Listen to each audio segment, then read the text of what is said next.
আমাদের সংগ্রাম হচ্ছে দুর্নীতির বিরুদ্ধে সংগ্রাম। আমরা সমাজকে দুর্নীতিমুক্ত করব, একটা corruption free economy, corruption free society, এটাই আমাদের এখন সংগ্রাম। আমরা জোট আশা করি অটুট এবং ঐক্যবদ্ধ থাকব।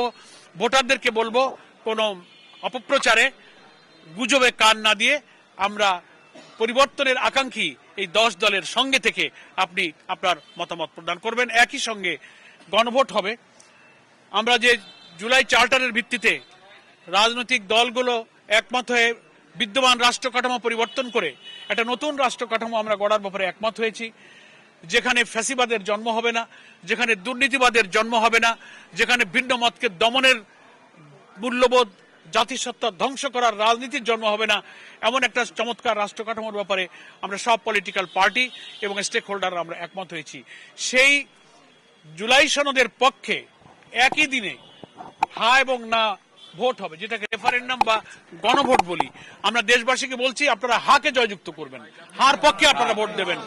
সংস্কার মানে হলো দুর্নীতির বিরুদ্ধে কথা বলা, সংস্কার মানে হচ্ছে উন্নয়নের পক্ষে কথা বলা, সংস্কার মানে হচ্ছে অত্যাচার, নির্যাতন, মূল্যবোধ ধ্বংসকারীদের বিরুদ্ধে ভোট দেওয়া। এই রাষ্ট্রের সংস্কার না হলে আবার যদি এই বিদ্যমান কাঠামোতে কেউ নির্বাচিত হয়ে আসে, সে আর একটা ফ্যাসিবাদ হয়ে উঠবে। এই জন্য সবাই সংস্কারকে হা বলুন, সবাই হা জয়যুক্ত করুন, এই মেসেজ আমাদের থাকবে। আবার একটু স্পষ্ট ভাবে বলবেন যে 8 দলীয় জোট থেকে 10 দলীয় জোট হলো, আসন বন্টন কি হচ্ছে, সর্বশেষ কি অবস্থা থাকে? আমি ওই যে বলেছি, আপনি হয়তো খেয়াল করেননি, প্রত্যাহারের দিন পর্যন্ত আসন বন্টন সংখ্যা কমা বাড়ার এই আলোচনাটা চলতে থাকবে। কারণ একেবারে গতকালকেই তো আমরা আরো 2টি দল যুক্ত হয়েছে, সেদিনেই নমিনেশন পেপার তৈরি করা, সারা দেশে কমিউনিকেশন নিয়ে সব দলগুলো ব্যস্ত ছিল। এজন্য আমরা একমত হয়েছি যে যেখানে একটু আনডিসাইডেড, যেখানে অমীমাংসিত আছে, বোঝাপড়া এখনো শেষ হয়নি, আপনারা সবাই জমা দিয়ে দেন। 10 দলের নেতৃবৃন্দ সিদ্ধান্ত এর মধ্যে চূড়ান্ত করে ফেললে যাকে প্রত্যাহার করতে বলা হবে তিনি প্রত্যাহার করবেন, তখনই সংখ্যাটা চূড়ান্ত হবে। আইন শৃঙ্খলা পরিস্থিতি, এটা নিয়ে আমরা উদ্বিগ্ন, উই আর কনসার্ন, ওয়ারিড। আইন শৃঙ্খলা পরিস্থিতি যদি সরকার এবং ইলেকশন কমিশন এখন নিয়ন্ত্রণে আনতে না পারে, এই নির্বাচন জনগণের প্রত্যাশিত যে ফ্রি, ফেয়ার, ক্রেডিবল, সেটা হবে কিনা আমরা এখনো শঙ্কিত। আমরা বিশ্বাস করি শিডিউল ঘোষণার পর আইন শৃঙ্খলা রক্ষাকারী কর্তৃপক্ষ কিন্তু নির্বাচন কমিশনের আন্ডারে চলে গেছে।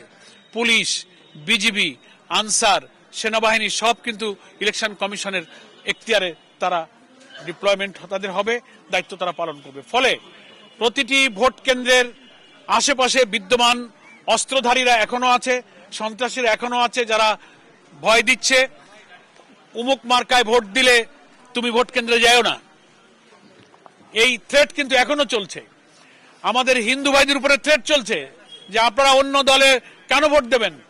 ফলে এইটা আমরা চিফ ইলেকশন কমিশনকে দেখা করে বলেছি, এটা দেখার দায়িত্ব আপনার।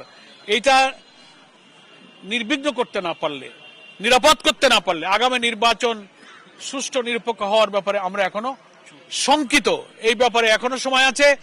আজকে মনোনয়নপত্র প্রত্যাহারের শেষ দিনে ইলেকশন কমিশন এবং আমরা অন্তর্বর্তীকালীন সরকার প্রধানের কাছে আবেদন জানাবো যে আপনার আইন শৃঙ্খলা পরিস্থিতি নিয়ন্ত্রণে আনুন।